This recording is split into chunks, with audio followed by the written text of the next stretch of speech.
Крымские мусульмане, совершившие хадж, вернулись из святых мест в Крым. В этом году хадж совершили 150 человек. В Крыму их встретили представители власти, Духовного управления мусульман Крыма, а также родные и близкие. По словам паломников, первые несколько дней они пробыли в Медине, а после отправились в Мекку. Кроме того, для них проводили специальные лекции, а также экскурсии по достопримечательностям города. Крымчане вернулись в Крым с позитивными эмоциями. Некоторые даже признались, что с грустью покидали святые места.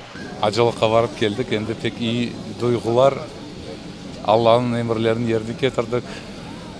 Allah'a şükürler olsun. Evet, Allah Teala endi erstegen Müslümanlara nasip eylesin. O yerlerge, mukaddes yerge varıp gelmege. Evet, andan kaytması. İki duygu var. Evet, vatanımıza kaytamız.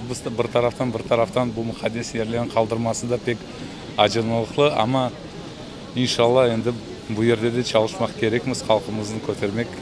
основном в этом году паломничество совершили мусульмане, которые ранее не были в святых местах. Так и 78-летний Таиф Зулькифир побывал в Медине и Мекке впервые.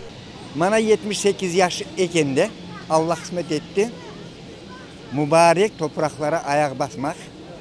Muhammed Aleyhisselam'ın gezgin yerlerini gezmek. O bana kısmet oldu. Varıp sağ selamet geldik. Endini isterim. Vatanıma tınçlık. Ballarımıza, halkımıza sağlık, selametlik. Elhamdülillah ben Müslümanım diyenlere cümlesine Allah o topraklarda gezmekler, görmekler Allah nasip кысмет etsin. Из аэропорта мусульмане отправились на встречу с главой Республики Крым Сергеем Аксеновым. На встрече также присутствовали муфти Крыма Хаджи Эмирали Аблаев, заместитель председателя Совета министров Республики Крым Руслан Бальбек и председатель Государственного комитета по делам межнациональных отношений и депортированных граждан Заур Смирнов.